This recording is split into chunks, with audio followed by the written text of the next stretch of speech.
The Fantasy Alarm NBA DFS Show with John Impemba and James Grande.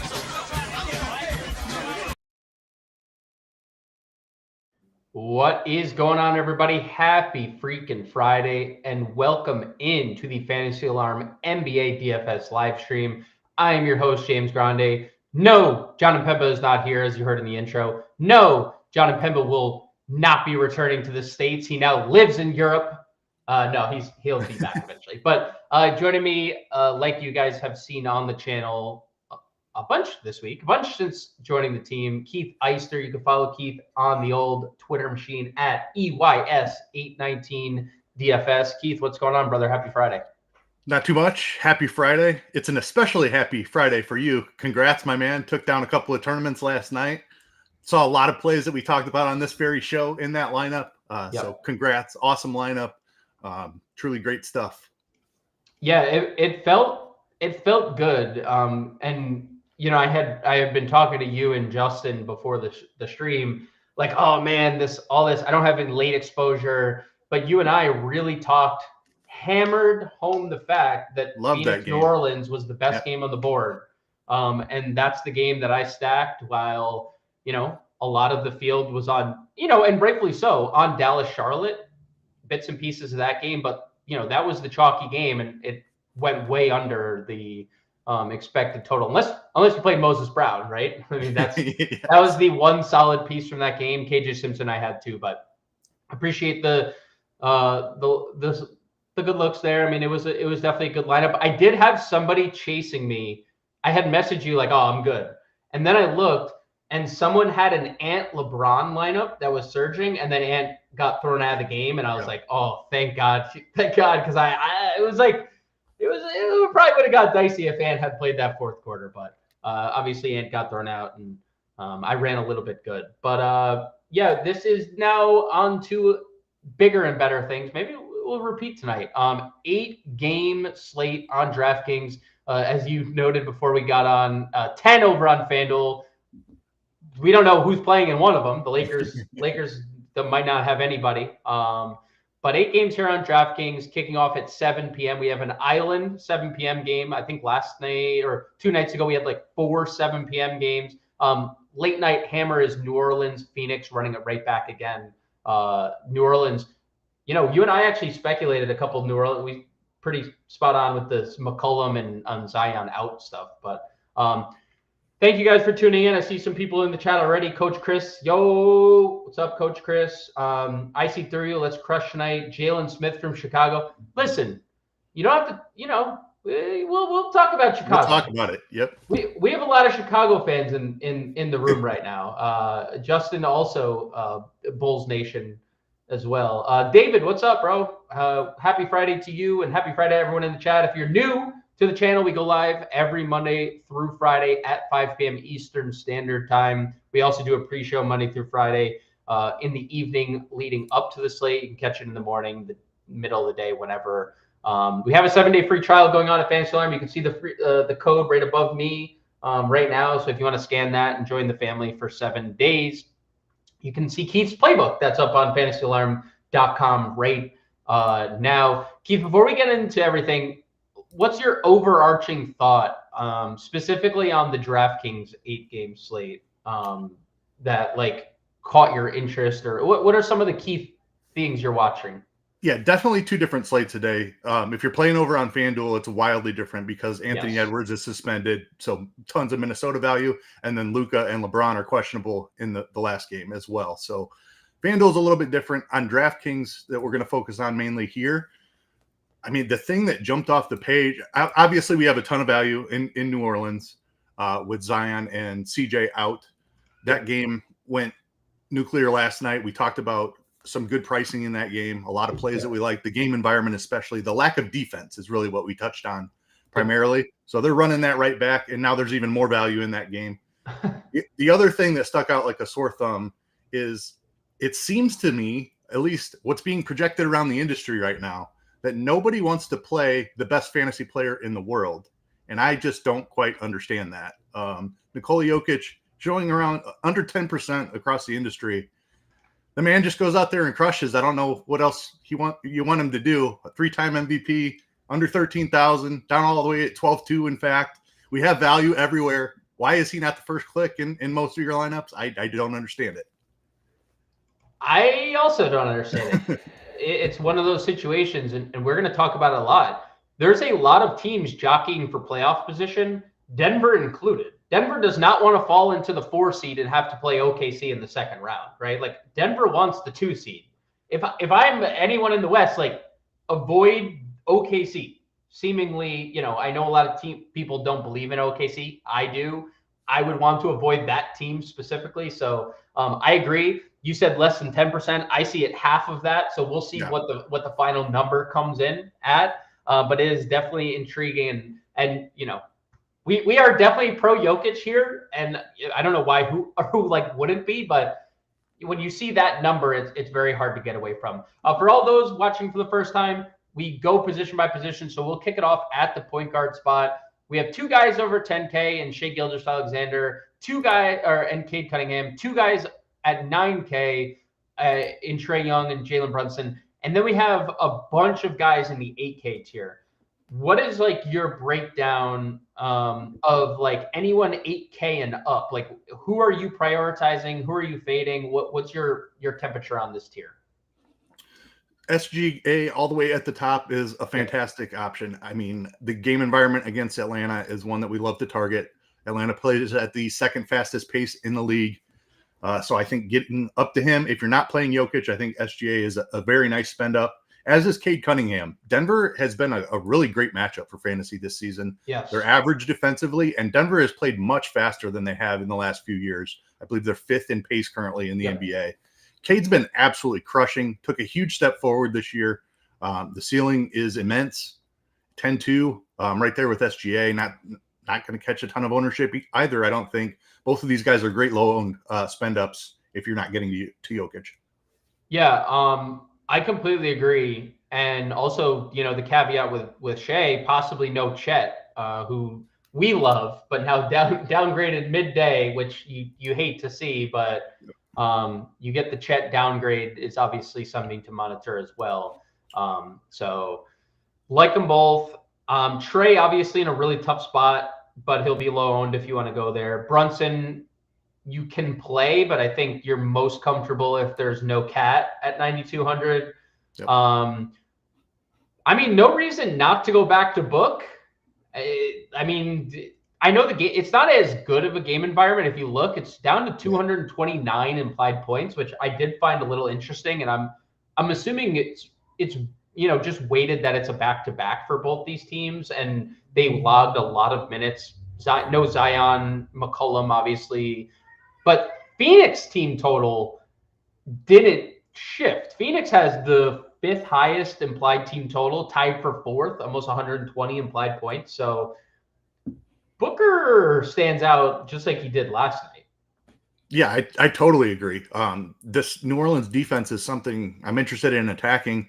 Yes. I don't mind the back-to-back at all. The game environment is not as good because New Orleans may not necessarily be as competitive without Zion and CJ, but it's not like Phoenix has been blowing the door.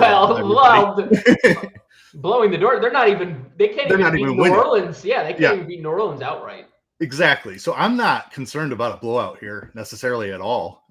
Booker's been playing massive minutes along with Durant. Like, no Bradley Beal again. I think Booker's a phenomenal option. And Grayson also. Yep. 42 regulation minutes for Devin Booker. Sign me. There was a lot of weird reports today. I don't know if you saw them. Mike Budenholzer reportedly told Devin Booker to stop yelling at his teammates. Yeah. Which is I don't know what to make of that, but just reading off what the report was. I know you're a Tyler Hero stan. We have Halliburton 85. Ja, we're still awaiting the Desmond Bain stuff. Josh Giddey 81. A lot of good names there. How do you pick and choose between the group? As someone who plays large field stuff, if you were whittling down your player pool, how would you break that down? Yeah, this is a tough range to kick anybody out of because it's really strong. They all have really high ceilings with their mid 8K price prices. Any one of these guys could go for 50 pretty easily. It wouldn't surprise anyone. Hero's been doing it often. The matchup against Indiana is phenomenal. They play fast. They're average defensively. So Hero is definitely in. Scotty with the Q tag. It's an awesome matchup against Chicago. Got to see if he plays. If he does, it's obviously a great matchup. Halliburton is probably the one that is falling by the wayside, and he's been much better recently. He has. But it's Miami. They play good defense. They play slower. I'm probably not getting there with as strong as this 8K range is. Donovan Mitchell, tough matchup against Boston. He did play really well last time out against Boston, two of the best teams in the East, obviously. No Drew Holiday on the other side has to be beneficial for Spida as well. Just on this slate, I don't think I definitely can't get overweight. If I throw him into 10% of my lineups or something like that, just to have some exposure, that's the way I'm playing Donovan Mitchell. I might even cut him out entirely. And it's because of the two guys right below him that I really like. Ja Morant, saw him play 37 minutes. It was an overtime game, so take that with a grain of salt. But the fact that he did it at least tells us that there's potential he could do it again, even in regulation. If Desmond Bane misses, Ja's one of my favorite plays on the entire slate. Josh Giddey has been just absolutely phenomenal ever since the Zach LaVine trade. Nikola Vucevic out again. He's threatening a triple-double every night. He's rebounding like crazy, and he's scoring the basketball now, which is something we've been begging to see from him for a very long time. We've always known he can fill up the stat sheet if given the opportunity. The Bulls are giving him the opportunity. I think Josh Giddey is $1,000 too cheap in this spot. Yeah, and still no ownership behind him. I'm still no one's clicking him right now. So I like the calls quite a bit. I largely agree with Halliburton. Just like unfortunate circumstances that he's just in the spot he's in, because this has been easily the best stretch he's played in a while. A long time. Yep. In a long time. Most consistent, at least. Yeah, most consistent. Right. That's a good way to word it. When we drop below $8,000, Jamal Murray is listed as probable on today's injury report for Denver. We have Darius Garland in a tough spot. Emmanuel quickly. What stands out to you in the mid tier? Is it Jose Alvarado is the most prevalent name in this tier?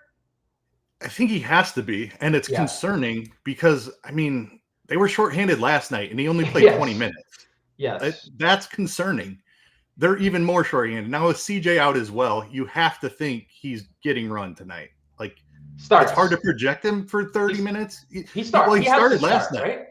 Didn't he start last night? I'm pretty sure he did. No, they started Mac. They did the triple towers with Zion, Makovic, right. And so you're right.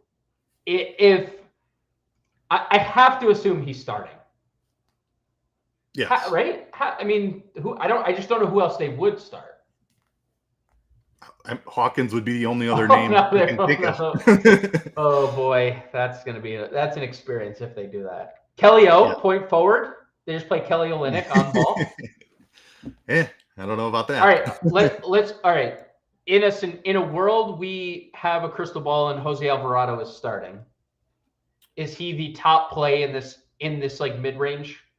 Yeah, I think you have to comfortably project that. If he's starting, you have to feel pretty good about at least 26 minutes, I would think, with upside for 32, 34. They haven't been willing to extend him that much recently. That's the only reason we're having this conversation. In the past, it's been Alvarado's going to start and play 30 minutes, just jam him in. That's not quite what this situation is, but it does have the upside for that, no doubt about it. Yeah, the minutes are inconsistent, but the production has been really good. Anytime he's extended, he puts up a big number. So I agree. He's not going to be as popular as some of these other names that we're about to get to, because there's going to be a lot of popular plays down here. Peyton Pritchard, $5,300. No Drew. KP is on the injury report. With the illness again, he's questionable. Jaylen Brown spotted at shoot around, so it looks like he's trending towards playing. Because they did say the wording. I checked the wording again today. The wording was participating in shoot around for Jaylen Brown, so he was actively doing things at shoot around. But what do you make of Pritchard's role? Not that it's the easiest spot, but it is a big pace-up spot for Boston. Cleveland top 10 at pace. Do you like Peyton Pritchard tonight, sans Drew Holiday? I do, and nobody's playing him, which makes me like him even more. This is a guy we've seen just absolutely go nuke when a Boston starter is out many times. I would say Drew out is obviously, if Jalen is out also, then it's wheels up for Peyton Pritchard. With only Drew out, even Porzingis would help him a little bit because Pritchard gets there on shot volume. Porzingis is a big usage guy, so that would be a bump for Pritchard as well. Assuming that Brown and Porzingis both play, Pritchard can still find a ceiling. We've seen him just get hot with that second unit and just start chucking from anywhere. That's what he does. The price tag's not ideal for that type of profile, but he can certainly pay it off. So as a super low owned large field tournament guy, I'm into it. Yeah, I agree. He's not going to be as highly owned because someone you and I had touched on last night is really popular tonight. Lonzo Ball, 4,600. Again, super popular play, one of the highest rostered players of the slate. And then we have Tyus Jones, who everyone's just going to go back to the well with. Would you play? I mean, we can play both. Tyus was obviously great last night. Big double-double. I feel like him and Devin Booker were involved in every play last night. Like every assist was to one of them. Like Tyus was assisting to Booker, Booker was assisting to Tyus. Tyus was assisting to Booker, Booker was assisting. It was just a constant. And I was like, wow, this is great for me. But it's just plug and play Tyus Jones season again, right? Like it's just plug and play and move on. Yep. We had concerns last night about what they would do with the starting lineup. Once he was in the starting lineup, you smartly plugged him into yours. I think we should do the same thing again tonight, assuming he starts, and with his performance last night, no reason he wouldn't. Yeah, and no Grayson too. Like that, right. Any external factor basically is now gone. I mean, I guess they could put Royce in there, but I doubt they would do that after how well Tyus played last night. We had just had a question from Josh, and I see all the comments coming in, and we appreciate you guys for tuning in. Would you play Lonzo if Io is back? I think he's still fine. Maybe you have a little bit more concern about the 28, 29 minutes he's been seeing consistently, but I think 26 is still like the minimum that he plays. They just signed him to an extension. He hasn't played basketball in a very long time. This is his first healthy stretch in a while. I think they just want to kind of get him back into the swing of things. He's going to be out there. Yeah, they were pre-Io injury. They were doing that 4-guard lineup with Vooch as the center. So I'd assume they would go back to that. Maybe Io even coming off the bench because he's coming off an injury, and Bazzulla stays in the starting lineup. But I assume Lonzo's minutes are pretty secure either way. Obviously, I don't want to say it, but Josh Giddey's probably the one that is at most risk with Io being back, because we know like that defense, right? Like the defense. Anything else at point guard you want to touch on, or you want to move over to shooting guard? I don't think we need to get too cute down here with as strong of a play as Tyus is. We have Lonzo as a decent pivot, so I'm probably not messing around with anything else. Just getting into the comments before we move on. Cam, appreciate your support. It's definitely been a great season. The grind has been paying off. Josh Giddey, the only bull you can trust. I don't necessarily agree with that. We'll talk about some big men in a little bit because Nikola Vucevic is not playing or is doubtful to play. So we'll talk about that. Any love for Okoro? We'll get to that when we get to some value wing players. What a world we live in. Detroit versus Denver anticipated. Agreed. Detroit favored, not only favored against Denver. Higher, like massive implied total for the Detroit Pistons. Motor City Cade is what I saw. They're calling him. I like that. Tyus, Booker, Murphy, Jokic. I like that core quite a bit. I made Trey Murphy the cover of the show long before Zion and CJ were ruled out, but I like that a lot. Do you like Terrence Mann? Terrence Mann's position here is point guard, small forward, so we can touch on that now. Do we like Terrence Mann in the closing lineup for Atlanta? He's been playing the minutes, but throughout his career, he just has not really been a per minute producer. He's fine, I suppose. I think there are better options today. He'll always have that 37-point playoff game when he's back on the Clippers. So you can never take that away from him. Austin Reeves for DePrince. DePrince is a FanDuel player, so that has to get his an obligatory Austin Reeves question mark. Definitely. I mean, if one of them sit, like, Sure. right, just gotta be yes. Like your plug and play. Bruce Brown will get to. Rolly, welcome to the chat. And Tyus Jones' ownership last night was criminal. It sure was, especially after announced as a starter. Let's go to shooting guard, where we have Booker, we have Mitchell. First name that we haven't talked about is Jaylen Brown. The aforementioned Trey Murphy's here at 79, RJ Barrett 7,700, the questionable Desmond Bane 74. What do you like here in this like upper tier of shooting guard, Keith? Trey Murphy is the one that obviously stands out. No Zion, no CJ. Murphy has over a 31% usage rate with those two plus DeJounte Murray off the floor and Brandon Ingram off the floor this season. Yep. So he's going to be the shot leader, should lead the team in points. Just a fantastic spot for him. Yeah, Murphy's the guy. You can be contrarian going the other directions, but, you also don't need to. RJ Barrett becomes super interesting if Scotty Barnes misses. Love that matchup against Chicago. I think you could play him even if Scotty plays.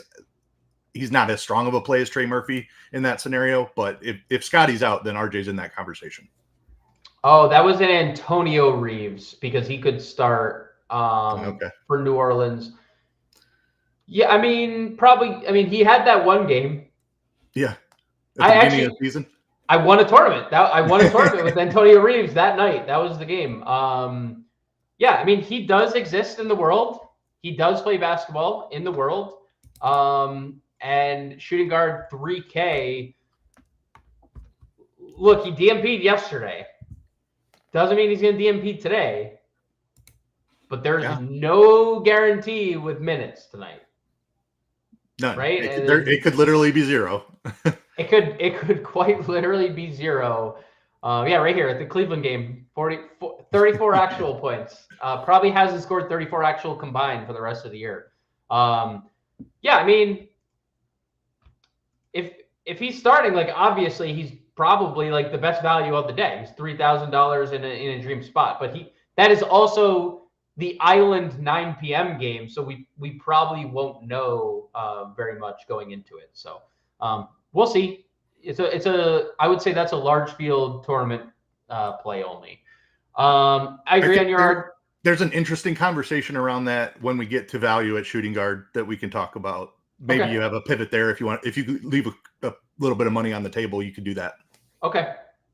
I get what you're putting down, and we'll get down there in a few. I agree with your RJ Barrett take. Do you have a lean on Bane? There's probably no lean. It's a new issue, as we say, but it doesn't feel like there was no shoot around news. There was nothing on Desmond Bane. So obviously just wait and see, because unfortunately that's an 8 p.m. game. So 5 other games we'll have locked prior to it. Into the mid tier, I see Dyson Daniels getting some ownership today. I think that's fine. I like the eligibility being back. What are some of the plays that stand out to you in the mid tier, if anything? And if nothing, we could just go to the value tier. I'm sure there's a lot of value you want to talk about at shooting guard. Yeah, shooting guard is not a real deep position. Dyson Daniels, I don't mind. He's been playing well. We know he can get there with the defensive stuff. Kobe White has been a little better recently. Probably still not good enough for me to want to jam him in a bunch of my lineups. It's just not an inviting mid-range. There's not a ton to like before we get below 5K, in my opinion. Yeah, I just saw a comment from Josh in the chat. Like, if there's no Denny Abdia, Shaedon Sharpe profiles pretty well. Shooting guard, small forward, 54. But you had talked about it on the pre-show a lot. Like, it's a big pace down spot for Portland. Not to say that it's not a good matchup, because it is.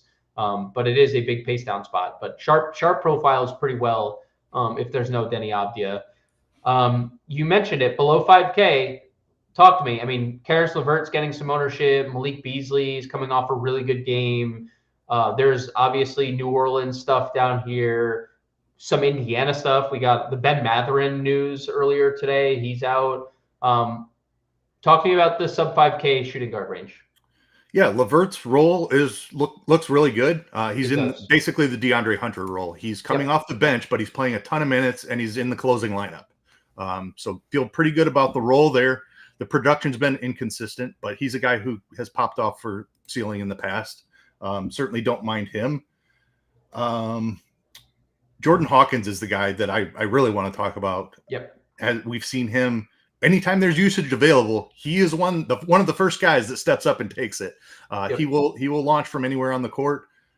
He's catching some ownership today. I'm into it. I think he's going to have a serious role here. I feel more comfortable with Hawkins' role than I do with Alvarado's role. Yeah, I like that call. I do think he's also like Messi, Olynyk, working backwards. Messi, Olynyk, Murphy are guaranteed starters, right? If they're, those three. The other two is a question. The other two is a question mark. Like, we think Alvarado, because naturally, I guess they could, in theory, go Bruce Brown if they wanted to play Bruce Brown on the ball. You don't play Jordan Hawkins on the ball. That's just not what he is. He is very good as a scoring guard as opposed to a handler. But I do think they're playing Murphy at the 2. You can play Trey Murphy, who's 6'8", at the other wing spot, and move Hawkins into the starting lineup. That would probably if I was guesstimating the Pelicans starting lineup, it would probably be Hawkins and Alvarado finishing out the final 2 spots. But also we saw Matkovic play really well last night. So do they just go back to the triple big lineup and use Matkovic as their traditional small forward, or Kelly Olynyk as their small forward, right? Or big forward. They just run big forwards and a center. So yeah, I think Hawkins, regardless starting or not, does profile really well. Obviously, we prefer him to start. What do you think the minutes are if he comes off the bench? Do you think that he plays more than he did last night? I do. It depends on Bruce Brown, obviously. Yeah. And if they're willing to extend him. But I think he's live for 28 minutes off the bench even. I think 25 is virtually a lock, and I think there's upside for 28. Agreed. I think that's a good range. And if he's starting, there's 30-minute. We saw it earlier in the year. He started and played 30 minutes. Yep. Any thought to, Grady Dick, if there's no Scotty Barnes? I think you and I both agreed. He's a good usage player. Any thought to these Indiana guys with Mathurin out? Do we think Nembhard gets a bump? Do we think Nesmith is a guy who could play 30 minutes without Ben Mathurin? Any interest there? They're both fine. They're just a lot thinner than Hawkins, in my opinion. So I'd rather just eat the chalk. I just feel like Hawkins' role is that much better than Nembhard or Nesmith's.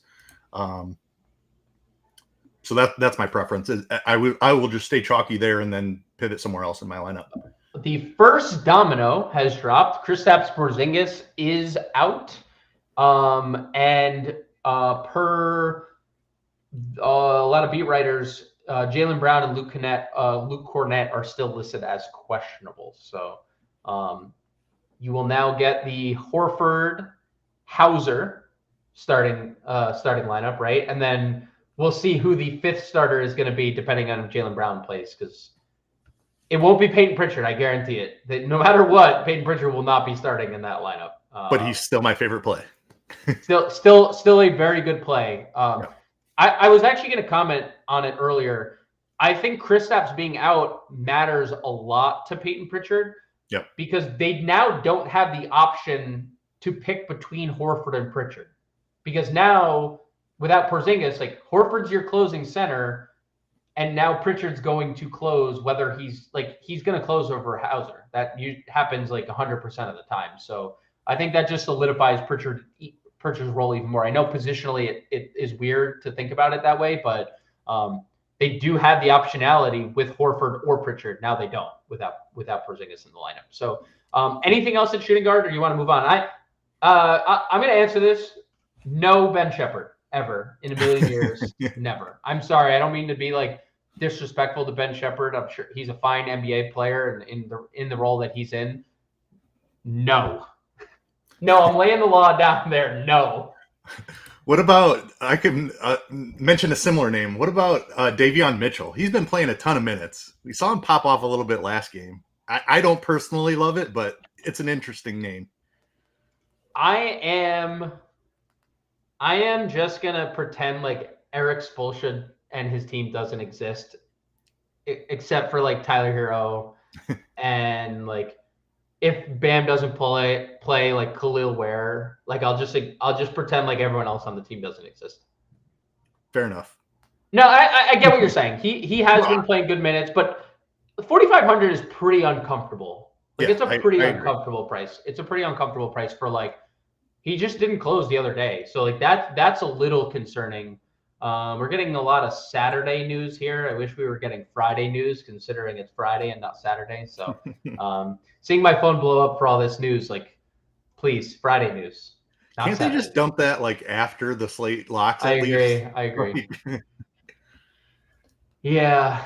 It's not urgent stuff. It is not, but they are very quick. I will shout out to Underdog that they're we appreciate everything they do. They're phenomenal at what they do. Correct. Let's go to small forward, Jason Tatum. Talk to me about is this game changing at all for you? Like, no Porzingis, no Drew. They're down 2 starters. Jalen questionable. There's obviously an ailment there. What do you make of 9,900 Jason Tatum? It's not an easy spot. I obviously know that. It is a pace-up spot. Jason Tatum is obviously very good at basketball. Like, what do you make of Tatum with a few dominoes falling on Boston? Funny you should ask, because as I was writing up the playbook, I did not include Jason Tatum. And I was like, I'm probably going to regret that if they start rolling some guys out. And sure enough, here we are.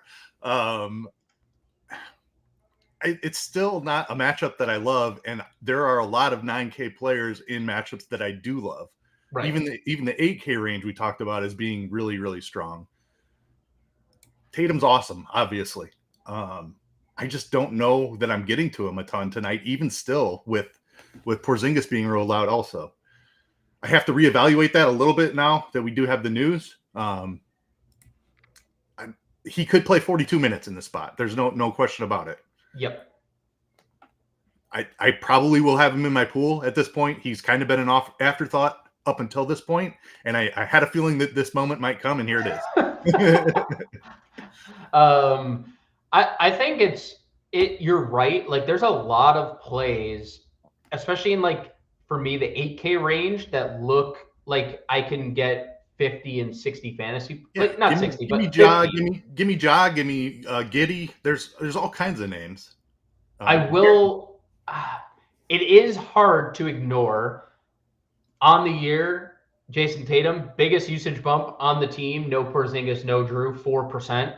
Up to a 35% usage rate and almost 1.5 fantasy points per minute, right? Like, those are big numbers. If you were to tell me the 42-minute, because I do think that Boston is like they have like one last push at maybe getting the 1 seed, right? Like, if they win tonight, they gain a full game on Cleveland. I don't think they'll get it, but it's like the last hurrah into the 1 seed.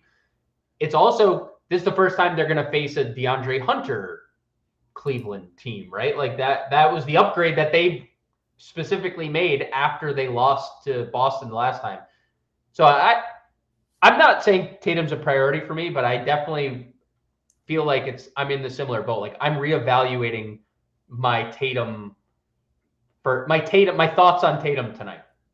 Yeah, I mean, he's underpriced. There's no question about it. It's just, is he enough underpriced that we want to prioritize him over the really loaded 8K range? And can you play him and Jokic? Because that's where you and I sit, right? Like, correct. It's like, can you pair him and Jokic, or is he going to outscore Nikola Jokic? That's a question you have to live with. I don't know if he can.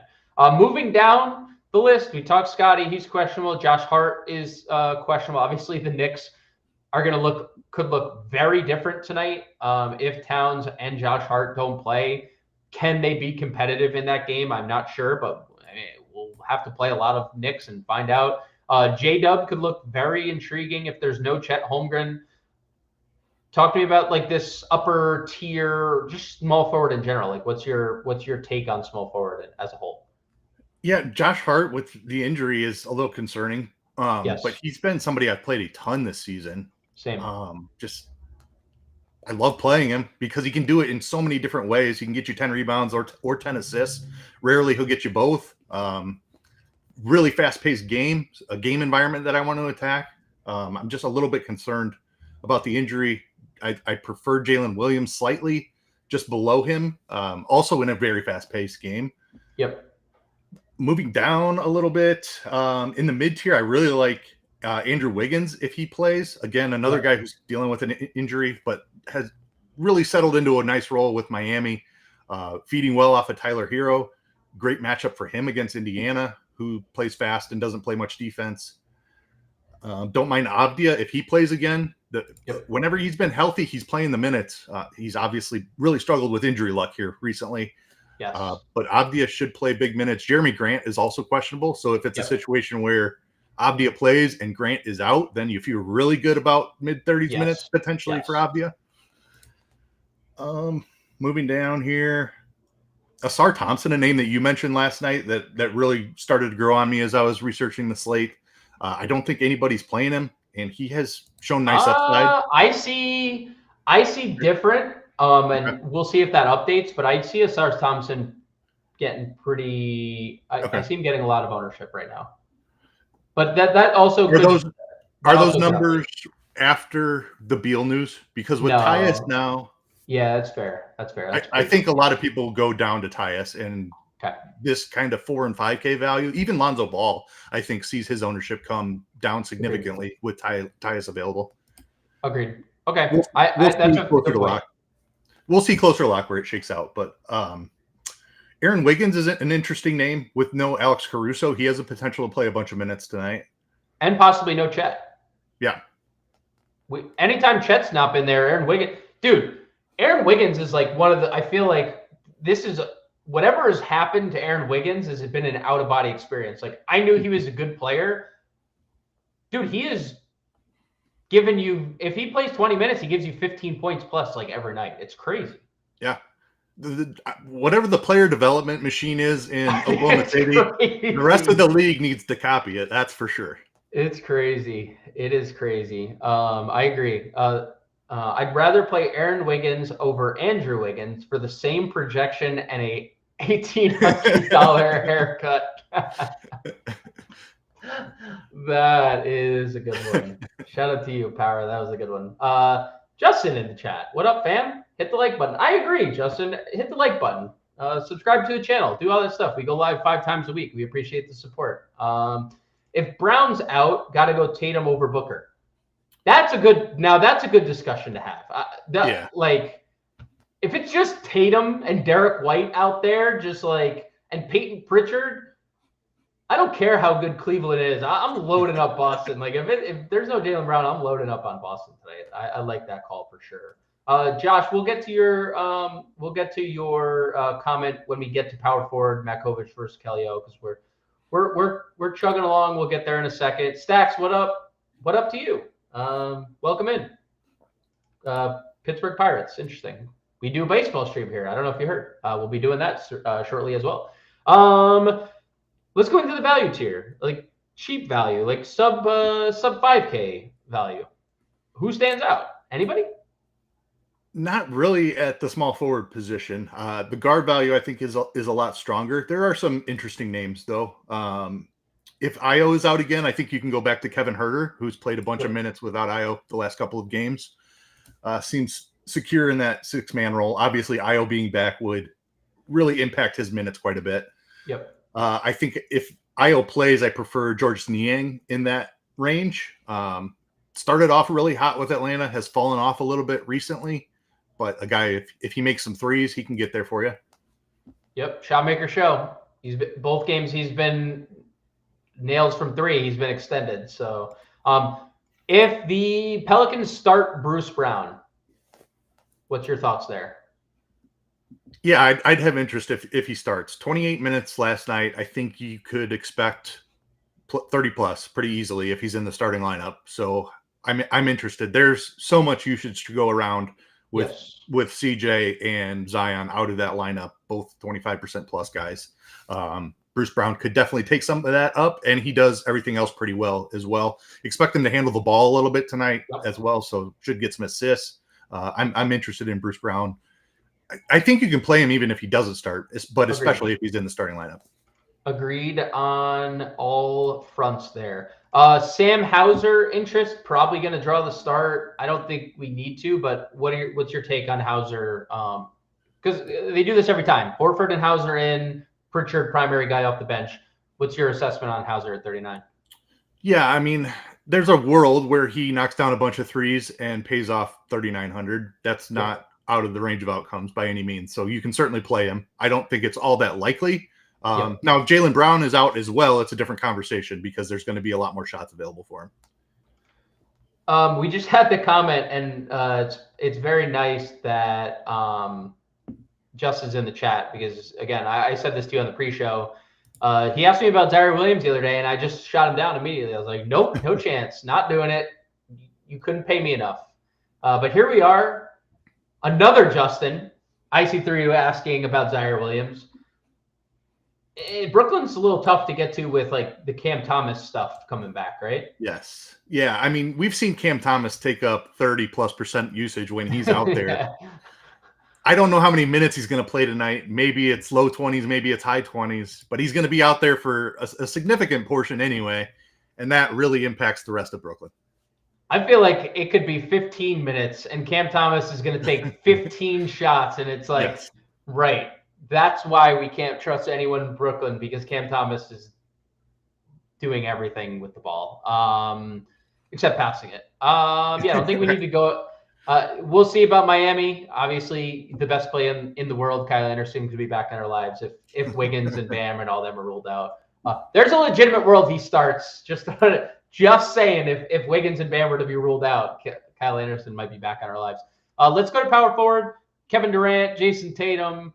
A lot of, we're going to be talking about a lot of guys that we've already talked about. Who are some of the names that we haven't mentioned here that you have interest in at power forward? Let's see. I think we've talked about most of the top range until we get to Pascal Siakam. We haven't talked about, but I don't love his matchup. Jaren Jackson, I have a lot of interest in, and Chet Holmgren seems way underpriced, assuming that he's healthy and that he can play 30+ minutes as we saw in the last game. Jackson, if Bane misses, we should see a really nice usage bump. I think he would be a phenomenal target. But Chet is the guy that we both loved him on the preview show last night. We were talking about the price and how ridiculous it was after seeing him play 32 minutes in his last game.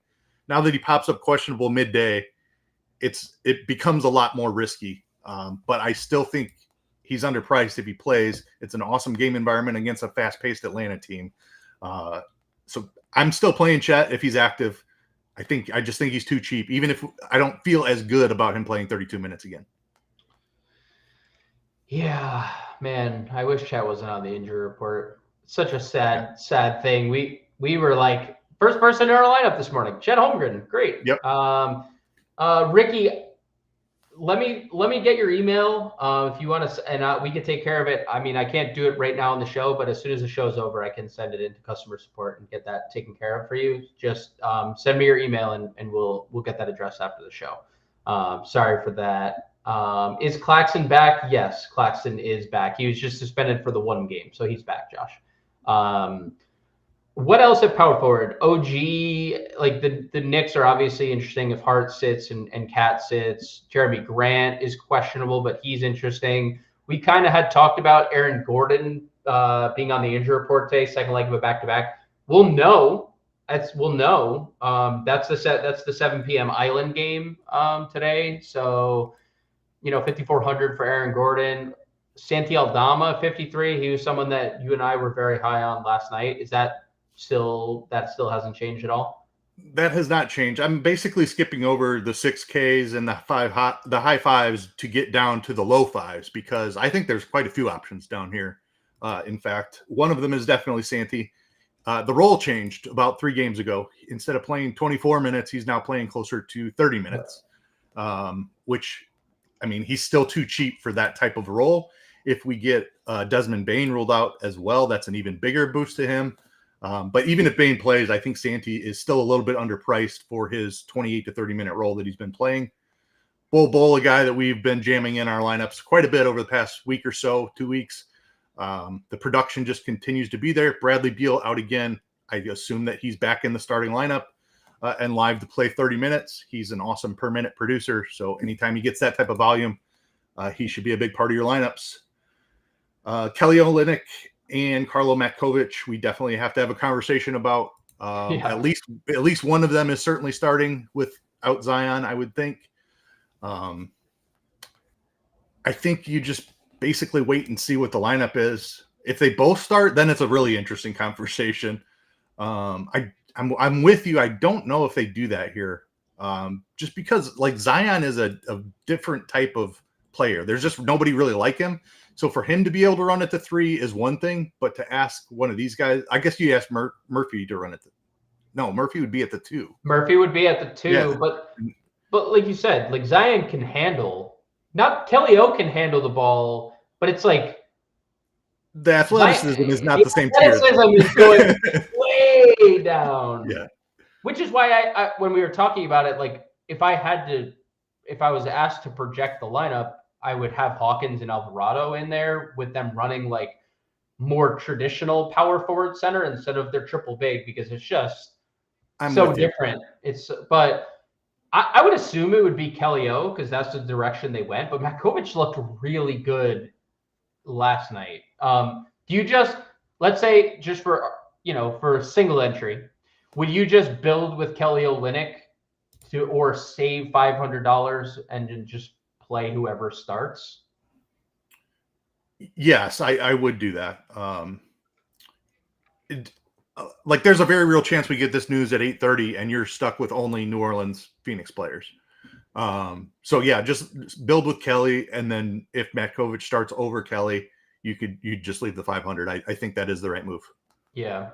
Because $500 is $500. You're not like it's not $2,000. We're not leaving $2,000 on the table. And there's also a lot of if you're building, there's a lot of pivots in that game. Like if you want to just have a lot of exposure to that game, there's ways to pivot your lineup around too. Yeah, absolutely. I mean, what if we get a surprise Reeves start like we talked about a little bit as well? Like in that situation, I think you'd pivot down from Hawkins to Reeves. I teased that a little bit, and then we accidentally skipped over it. But if Reeves for some reason pops up with a big role, well, that all of a sudden opens a little salary. So if you had Matkovic in there and prefer Kelly O, then you could swap some things around and get up to Kelly O in that scenario. Yeah, it's a good shout. The chat is on it tonight. Power followed by Justin. But Michael Malone is speaking to the media and telling them that Aaron Gordon not expected to play. You have to assume that means they'll go Michael Porter at the 4, and everyone will slide down, and then Russell Westbrook is back in our lives, and he will be the high. We said it last night, right? If Aaron Gordon sat or Murray sat, he'd be the highest rostered player of the slate at $5,600. Yeah, if Murray sat is if Murray sat, but it's Gordon. It's Gordon. So like, do you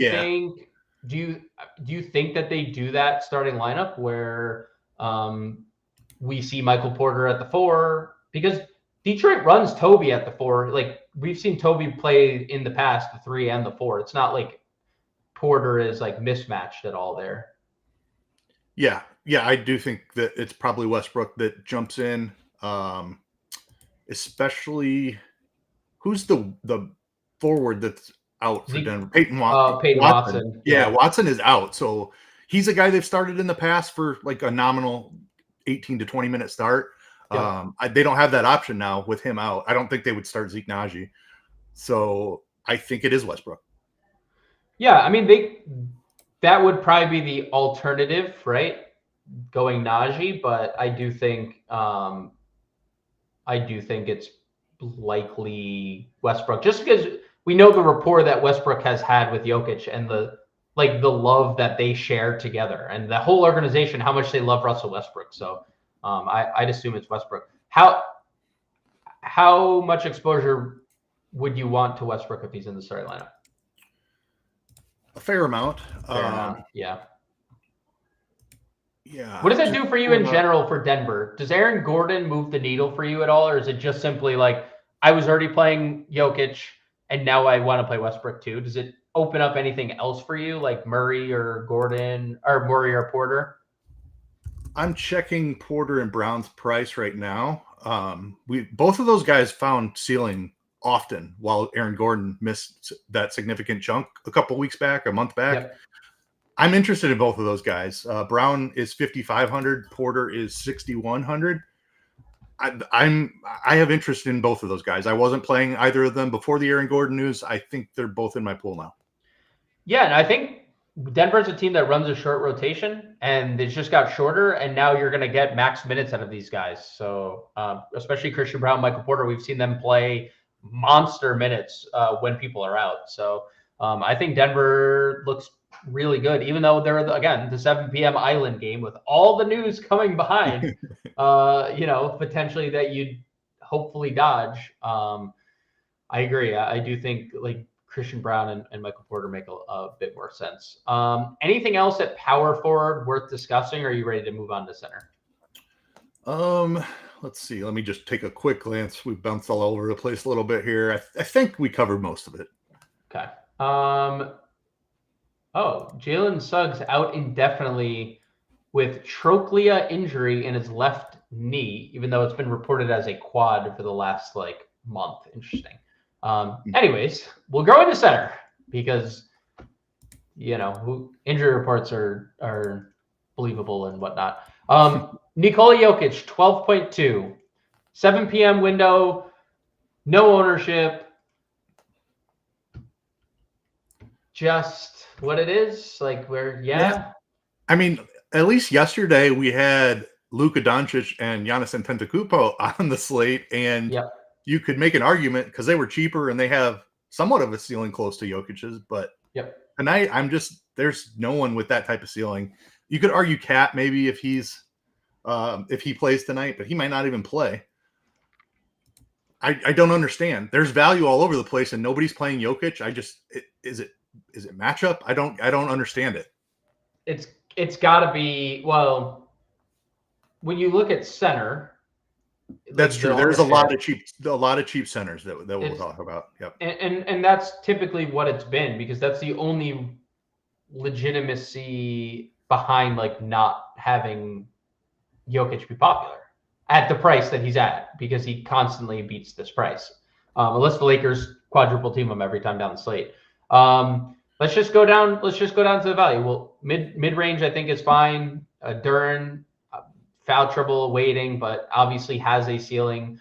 Miles Turner's been really good. We don't know if Bam's going to play. That matchup would get increasingly easier if Bam doesn't play.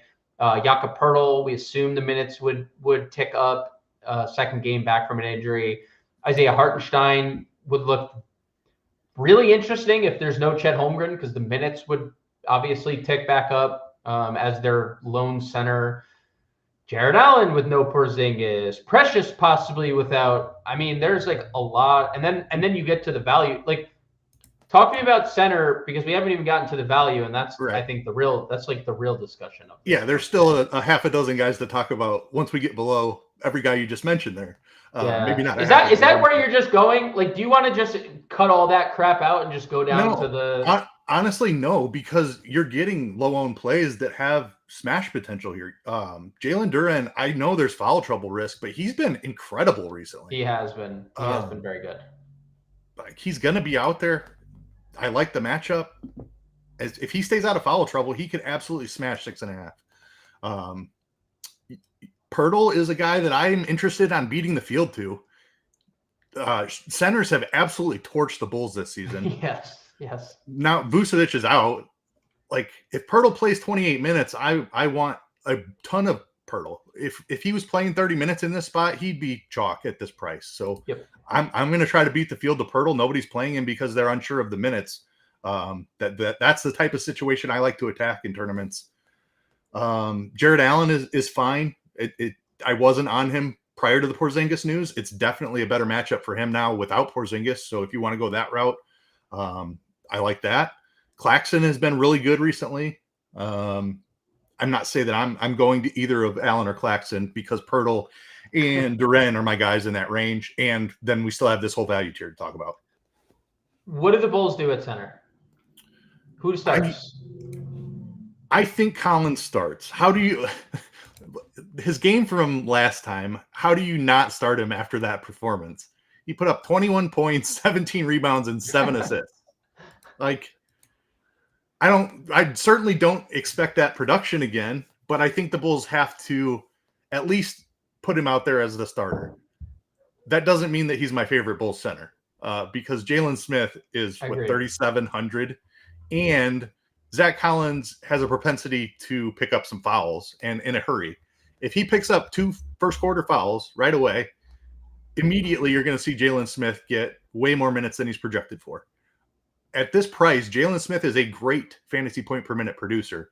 He does not need a ton of minutes to pay off this price tag. Jalen Smith is my favorite play at center outside of Jokic tonight. Agreed. Completely agree. And I do think you obviously the leverage if Collins is starting would be massive if he can stay out of foul trouble again, because you have to assume the starter probably sees more minutes. But I do think it is definitely a conversation. It just makes your life easier too. Playing Jalen obviously makes it easier with Jalen Smith. Jaylen Brown is in. Okay.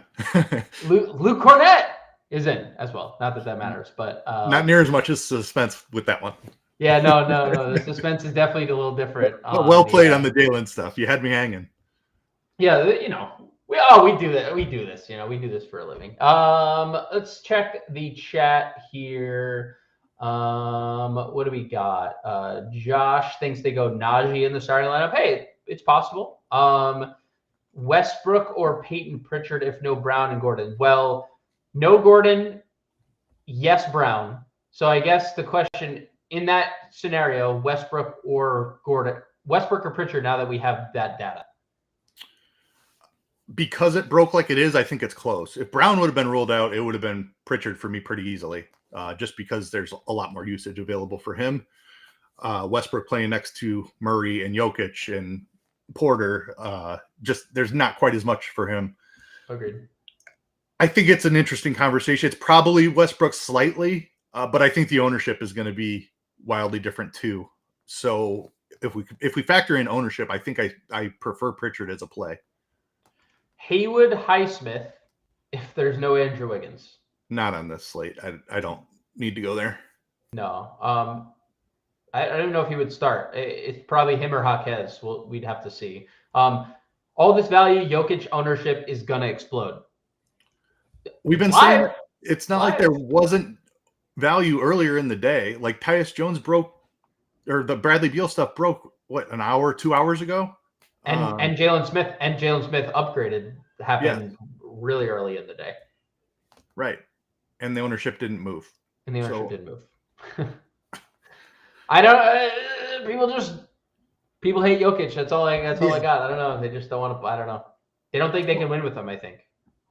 At 5%, I would just I think he gets clicked more than optimizers and projections and things like that. Spit him out if you're using tools to build lineups, because of his price and because he hits his ceiling more often than most people, I would say. So I feel like projections undervalue him a bit. Yeah. And then you factor in just the salary and what you have to do in the rest of your lineup, that becomes a little bit uncomfortable. That's why people don't play him. But I do feel like a lot of people that are hand building just automatically put him in first. I usually bump him about go ahead. No, me. You're talking to me. That's me directly. If the industry is projecting him at 5% like they are today, I assume that he's going to be 15%. And me as someone who wants at least double the field tonight, I will have at least 30% Jokic. Big news. What do you got? Both Denny Avdia and Jeremy Grant listed out today. That is a little interesting. Kamara's probably playing 38 minutes. I was going to say 48. I was going to say he doesn't sit. He just doesn't sit. Shaden Sharp is interesting. What do they do with the starting lineup? Is that Chris Murray? Do they do uber small lineup with Scoot, Simon, Sharp? Like what do you think the starting lineup looks like with no Denny, with no Jeremy Grant? It's definitely going to be one of Sharp or Scoot. I don't know if they would do both. Chris Murray as the fifth starter, probably. Yep, I think that is likely. Just to balance out the usage a little bit. They want one of those guys coming off the bench, I think, to run the second unit. Chris Murray got 24 minutes in that game that Denny left the other day. $3,500. Would you consider Chris Murray? You can just say no. I'm just also asking. He's interesting. I have to dig into that a little bit more. I mean, obviously, Tyus Jones is 400 more, and I feel so much better about Tyus Jones than I do Chris Murray. Sure. So you might not need to go there on this slate. On a different slate, I think I would have interest. We have the starting lineup. Here it is. All right, perfect. Anthony Simons, Shaden Sharp, Tumani Kamara, Chris Murray, Donovan Clingan. Nailed it. That's your Blazers starting lineup. We already have it. So wheels up for Portland tonight, I think. Scoot should see all the bench minutes too. Scoot and Jabari Walker. They're going to run a really small rotation here. We probably have to reconfigure our Portland thoughts. Yes? No? Yeah, I definitely agree. I think Sharp and Scoot are both really, really interesting. Either could smash at their price. Kamara is interesting, more of a floor play than a ceiling play, but man, that dude's going to be out there a ton. I think all of those 5K guys are interesting. All right. What about Clingan? They haven't been willing to extend him recently. You're right. What choice did they have here tonight with Ayton and Rob Williams still out? You're absolutely right. Really good per minute guy. They don't really ever play them 48 minutes too. They've had like the Denny option to go small, or like they use Jeremy Grant they just play like the 5-wing lineup for a couple minutes a game. You're right. I think that's a really good point, because now you would assume Clingan, Walker are close to a 48-minute split, or as close. They do have the like Duop Reef, I guess, thing that they could go to. But every time Donovan Clingan's been extended, he's been great. Every single time. It's only a handful of times, but every one of those times he's been great. Yeah. Claxton on the other side does concern me a little bit. Claxton's a very athletic big, so Clingan's going to have trouble keeping up. It's true. Maybe that just means the play is Jabari Walker. It could be Jabari Walker. It could also just be play the wings and don't worry about the front court stuff, like Shaden starting 54 shooting guards, best eligibility on the board positionally too. Simons obviously gets. I mean, they're down 3 starters ultimately, right? So there's I think a lot to like about Portland. We'll get some questions and then we'll speed through a lineup here. Jerome, we already know who you got. He's the first one in my lineup. Joker, absolutely correct. Marie Donese James, he's yelling at us again. Oh, guy's always yelling, dude. He's always screaming at us. But appreciate you in the chat. Nice hit last night. I appreciate that. Definitely a nice night. Already withdrew all of it. Don't have any of it in my account. It's all gone. Collins put Jalen back in his reserve role. I agree. He probably starts. I see through you. I think this is an interesting point. Luke Cornett, they are playing Cleveland. They could go double big here. Thoughts on that? Do you think Cleveland goes double, or do you think Boston goes double big with Cornett active? That's a great point, actually. We had not considered that. I do agree with that. Yeah. I do too. We both of us were like, yeah, Hauser for sure, and I agree. I think that's a great point, Beantown. Clearly from the Boston area, you know your team there, Beantown. I'll say that. Jim, would you play Devin Booker and Kevin Durant together? I would not personally. I just think it caps your ceiling a little bit too much. Usually you see one of them go for the big 60, 70 point game and the others in that 40 range. Very rarely do you get like 60 out of both of them. Chris Murray or Bruce Brown, if you had to pick? That's a good question. One I haven't fully digested yet since we just got that Portland news and we don't know the New Orleans starting lineup. Chet Holmgren will play, by the way. Okay. Good deal. I think that's Bruce Brown there, but like I said, I haven't fully dove into that one. It's also, if you need the salary, Chris Murray helps that a little bit more. Like if you're playing Jokic and Brunson tonight because Cat's out, like obviously Chris Murray saves you $600, but I also might go Bruce Brown with you because that position stunk. Small forward was pretty bad. Power forward has a lot of value that we like. Let's get a lineup built. SGA Renzo, I see that SGA low ownership. He's for sure great. 245.5 implied points in that game. So if that game stays close, the SGA could nuke the earth. What do you want to start? Do we want to? We're just, you know what? We're doing it. We're doing it. Yeah. All right. I think with the Jokic build, we probably do want Jalen Smith in our lives too. Like I think that's probably a good pairing. Do you agree? Because you said Jalen Smith was one of your favorite value centers. Yes, right? I do agree. And then Tyus Jones is a really comfortable 3K guy, and I think we have more than enough money to work with here. $6,000 with a Nikola Jokic build is not often seen on this planet. Just seeing that start to a lineup, like how is he not 20+% on this? Agreed. I have to think after all this news that like the add in the Portland stuff that we just got, I think Jokic is on his way to over 20% after being sub 10 all day long, which is unfortunate, but he's still a great play. Yeah, we talked about this. 20% Jokic is 10% anybody else because the points that he can. I mean, if 80% of the field doesn't have Nikola Jokic and I do, that's still a win in my book. I'll tell you that. Do we want New Orleans exposure? I'm assuming that's another spot that we'd probably want, just given how shorthanded they are. Yeah. Do we want to play Murphy here? Hawkins? Like, what's? I think I lean value, and either Hawkins or one of the bigs, whichever is your favorite, would be my first click there. Murphy's fantastic. Don't get me wrong. There are paths to failure from a guy who's pretty scoring dependent, but he is one of the only scorers that they have available.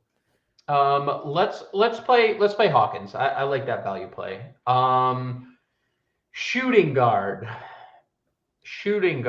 Oh, shooting guard. What are we thinking here? Or small forward, or anything that you want to plug. Let's see here.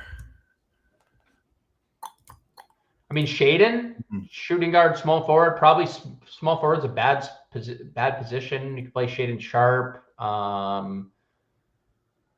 You can also like revisit point guard. I can move Tyus around as well to like the guard spot if you want to spend up at point guard. That was a position you really liked as well. Are you really off of Chet now because of that questionable tag that he got? No. I think I'm comfortable going to him, and he is underpriced. Yep.